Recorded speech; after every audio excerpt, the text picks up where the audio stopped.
Who would have thought after 40 years we'll get another amazing Aliens film? Finally, a good one.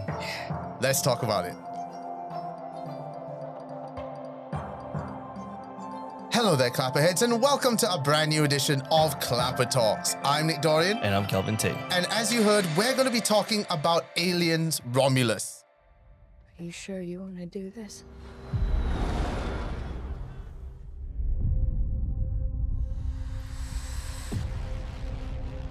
There she is.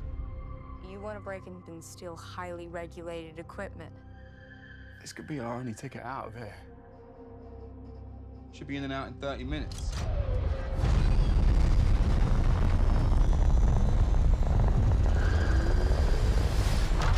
I did not expect this film to be as good as it was. I went in thinking it would be a crappy film. I'm so glad I watched it. Because, let's face it, after Aliens, we haven't got much, anything that sort of stands out in the Alien franchise. Prometheus was okay. Let's not talk about Alien versus Predator. Yep. So, when I heard about Alien Romulus coming out, my expectations were super low. Yep. Because I was like, oh, no, don't. I don't know if I want to see this. After watching it, I am craving for more now. Yep. Especially with this cast. I want to see more of this. Sure, spoilers, Ripley's not in this, but I feel like it didn't matter. I don't feel like it was needed. This film, essentially, if you want to know, if you haven't seen it yet, Alien Romulus takes place in between the first and the second Alien film. And it's about this group of people. Young adults. Yep. Who want to get off the planet. And so they hijack a spaceship to go to another abandoned ship with a pod that could take them to essentially freedom. Because they're all essentially slaves on this planet. Unfortunately, when they get on this ship, wow. that's where it starts. Aliens. Now, right from the start, I feel like it felt Aliens. Like, it really felt, it captured that spirit, that essence of what Alien is. I was telling a lot of my friends who are fans of the original Alien, Alien, right? That this pays a very, very good homage to the original film. Like what we knew of aliens. We're not talking about Prometheus. We're not talking about what's after I think after Prometheus, was there another Alien film after Prometheus? Prometheus, Covenant. Oh, I forgot about Covenant. Right? Okay, let me just preface this, right? I enjoyed Prometheus and I enjoyed Covenant mainly because of the expanded lore, right? Where it came from, how the Black Goo happened, because it was referenced in this film as well, right? The Black Goo. I enjoyed it, right? A lot of people don't like it, but to me, as long as it expands the lore itself, I'm completely fine. Story-wise, not the best. Again, Prometheus and Covenant. I'm sad that the third one never came out. But going back to Alien Romulus, I feel like this one is one of the better Alien films out there. Right? Again, we don't have, sorry, what's the original actress name again? Sigourney Weaver. We don't have her. Right? We don't have Ripley. But the cast in this film, right? We're talking about Rain, Andy, Tyler, Kay. Actually, just Rain and Andy. To be honest. How I explain this film to my friends, I have a very lousy way of putting it. It's a high school horror film. Okay? Think about it. Think about it, right? You have a cast of young adults, teenagers, late teens, early young adults, in a desolated mining planet, craving to get more in life, right? They want to get out of here. And then they found the big score. Let's go do a heist, right? Let's go do a heist, right? Go in, space station, right? Oh no, this space station is abandoned. Oh no, we only need a couple of cryopods to just get it, get out. Simple as that. But little did you know, this was nothing short of simple, chaotic, and just a fun time in terms of action storytelling. I have a lot to say about the cast, but let's save it for later. Okay. What I would call it is, if you wanted an introduction to the Alien franchise without going back to watch the first Aliens, if that feels too aged for you, this is a great way into the Alien franchise that will make you want to revisit the classics. Because this is something for a new generation, for people that haven't seen the original Aliens, know nothing about it, and is just going into this blind. This is going to entice them to watch the originals. If your first introduction was Prometheus, I feel sorry for you. You should watch this instead. But I love how, like we said before, it captures that essence, that spirit, and it allows people to go back and really, really appreciate the originals. Agreed. Now, talking about the cast. Now, Rain, the actress that played Rain, Kaylee Spaney, is our new Ripley. 100%. 100%. Like, okay, that sequence when she comes out of the elevator, just before the third act, she comes out of the elevator with the gun. That was the moment I went, oh. That was a good cast, and that is our new Ripley. That 100%. is Ripley. Like, she is badass just as much as Ripley is. And I didn't think that's possible because Ripley is such an iconic character. Like, you talk about women in action films, and for people that say, oh, there's not enough action heroes that are women. Ripley. Yeah, Ripley. No one can come close to Ripley, and somehow she managed to do it. She captures whatever Sigourney Weaver brought to the table. Sure, it can't match up to that, but it comes pretty damn close. 100%. And then we have Tyler. Tyler, right? Tyler who? The Andy. Sorry, not Tyler. Andy, played by David Johnson. Yeah, I love this sort of cyborgian character of this AI robot sort of thing that can change programs midway. Yes. And you see that difference. And I thought he did a fantastic job with that. I have a lot to say about David Johnson's character, Andy. So well played. Yes. You didn't even know that he was an android until later on when he got beat up, and then you start seeing white stuff pouring out of his face, and it's like, oh wow, he's an android. A very early version, of like the Wayland Industries/industrial android. Yeah. The way he changed his character whenever the chip goes in and out of his head, it's like, wow, this guy has range. And changed the Prime Directive. Right. Yeah. And it's crazy because like you can tell at first he's like, a bit broken, timid. And then when they inserted the chip in him, straight away you can see, oh, this guy is down for business, man. Yeah. Right?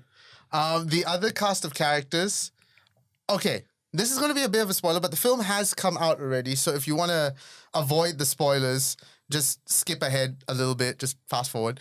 The other cast of characters are great. Unfortunately, they all essentially die at the hands of the Classic aliens. alien. Classic aliens. Classic aliens. Except for Isabella Merced, which I will get to in a second. Dora the Explorer. I'll get to that in a second. Wait, really? She was Dora the Explorer. That's how I'm like, oh, Dora's in space. No, Dora, look out behind you. There's an alien. Where? Okay. Yeah. I thought she was great. Like, Isabella Merced is really climbing up the Hollywood ladder, and she's getting some great roles. Like, she's managing to escape the Dora curse, because at Nickelodeon show, I thought that's all she's going to do, and she's going to get relegated to sort of be great roles, but she's getting more and more, which is great to see. Her character arc is fantastic. The whole thing about her being pregnant and stuff like that. To which, minus point, which I want to get to, I wrote here, when she has a baby, I was like, alien baby? And then after a while, I was like, oh, she's being safe. Okay, I scratched it out. And then right at the end, fuck, I called it. Alien baby. Yeah, because when it was mentioned she was pregnant, I was like, is this foreshadowing to something worse later? Yeah. And I was like, nah. And we got our alien-human hybrid. Right. Which is played by a real person. Yeah, Robert, I'm going to botch this name. Do it. It's a Hungarian name, Yes, right? yes. Robert Bobrovsky.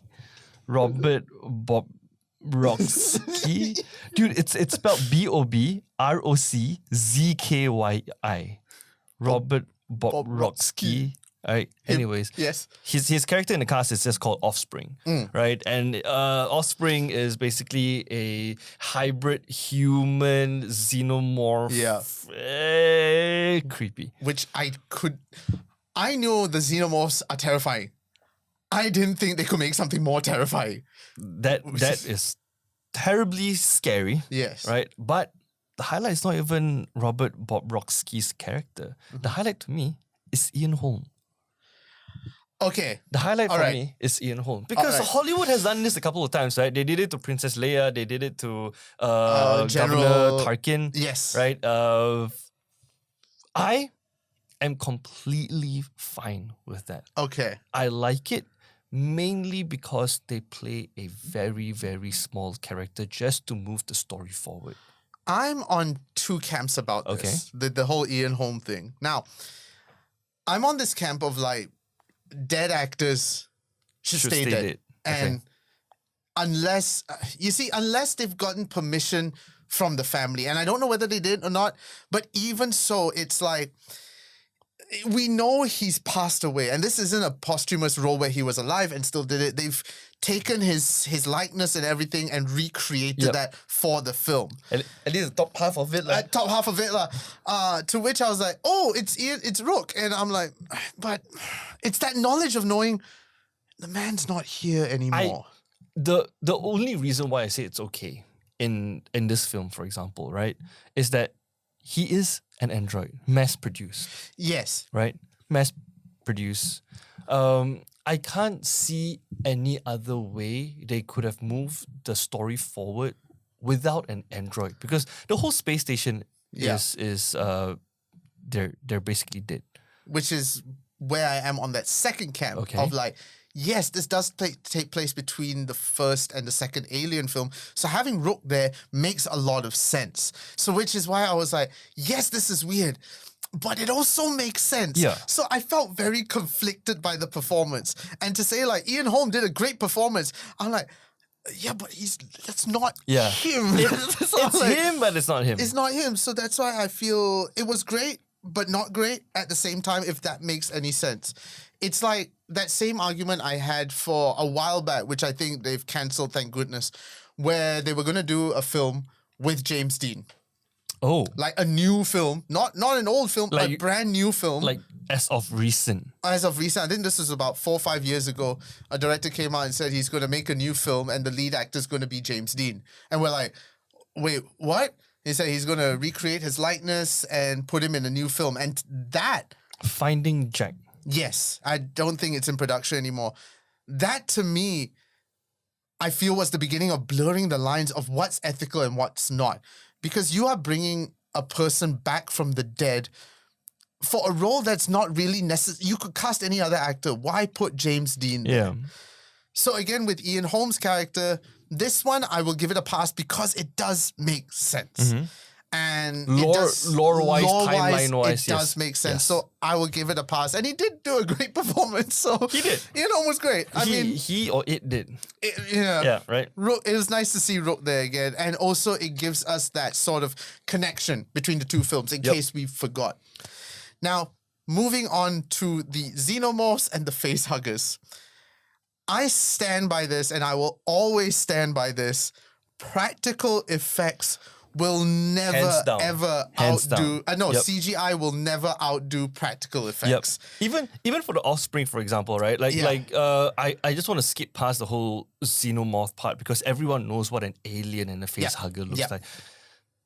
I'm assuming everyone knows, okay? But Offspring, have you seen the BTS pictures Yes. of him? Yes. That's even more terrifying. When I was watching the trailer, I was just assuming this is going to be another CGI trash. Nope. But when I saw the behind the scenes, it's Yeah. like, number one, this guy is damn bloody tall. Okay? Yeah. This guy is damn bloody tall. Number two, practical effects still works up till today. Yes. Nothing can defeat that because, okay, there is some CGI with the facehuggers because understandably there's a freaking army of facehuggers, Yeah. which is even more terrifying. And then, of course, with the Xenomorph, you had to do it practical effect because they recaptured that moment again with Ripley where the Xenomorph is here. Because I'm like, you still need to do it practical effects because it makes it more terrifying because it feels more real. And you can see it off the character's face as well. Yes, but the Offspring, I'm very glad they didn't do that CGI because again, the practical effects lends itself to the terrifying nature of this is real. Like people on set saw this Yeah. thing and were possibly Yeah. terrified. I would be too, just, oh shit, please don't hurt me. But, you know, they're great. Facehuggers, Xenomorphs, you're guaranteed to have a horrifying time and terrifying time and tense time either way, right up to the end. Like that jump scare at the end.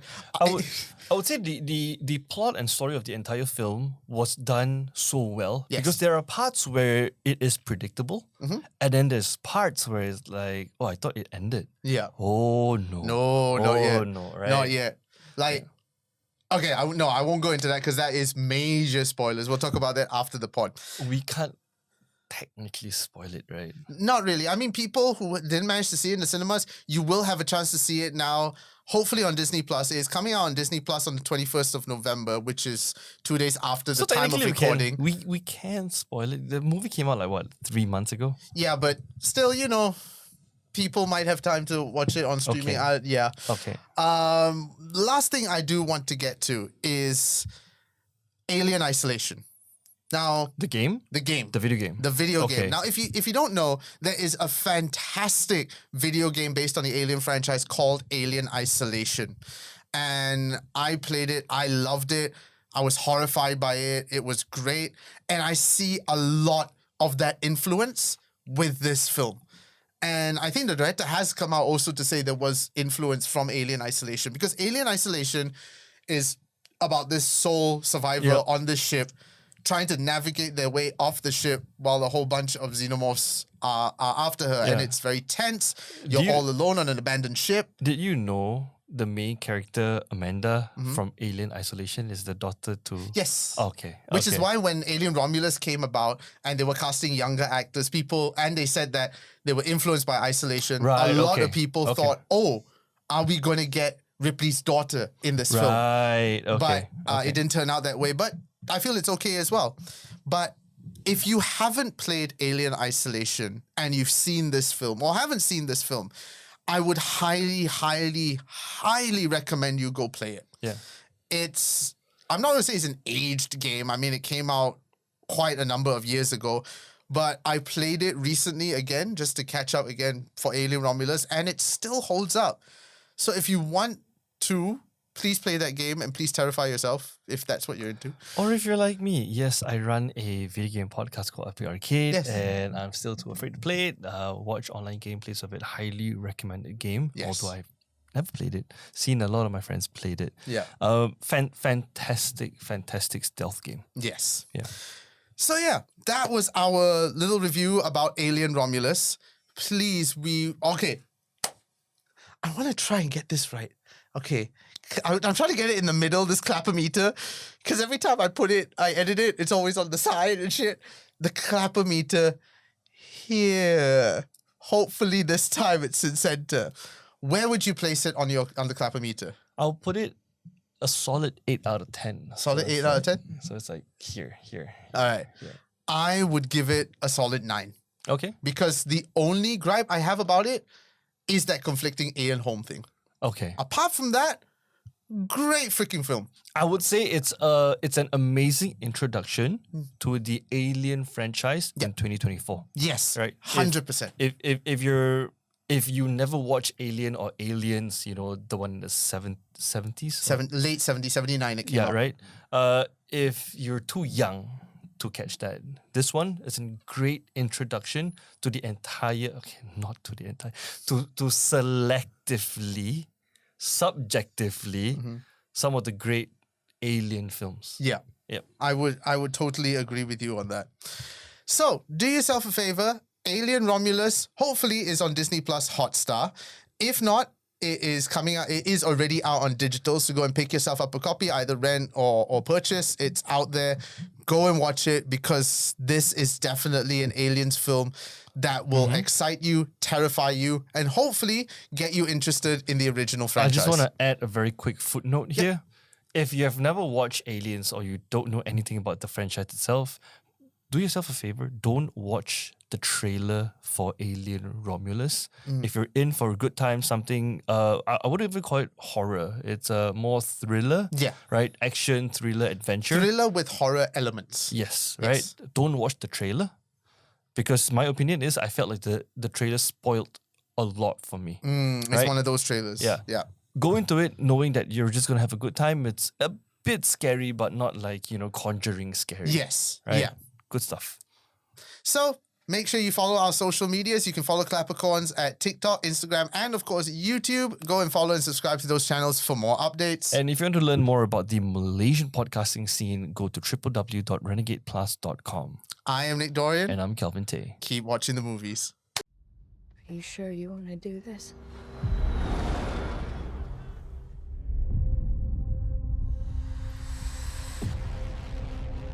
There she is. You want to break in and steal highly regulated equipment. This could be our only ticket out of here. Should be in and out in 30 minutes.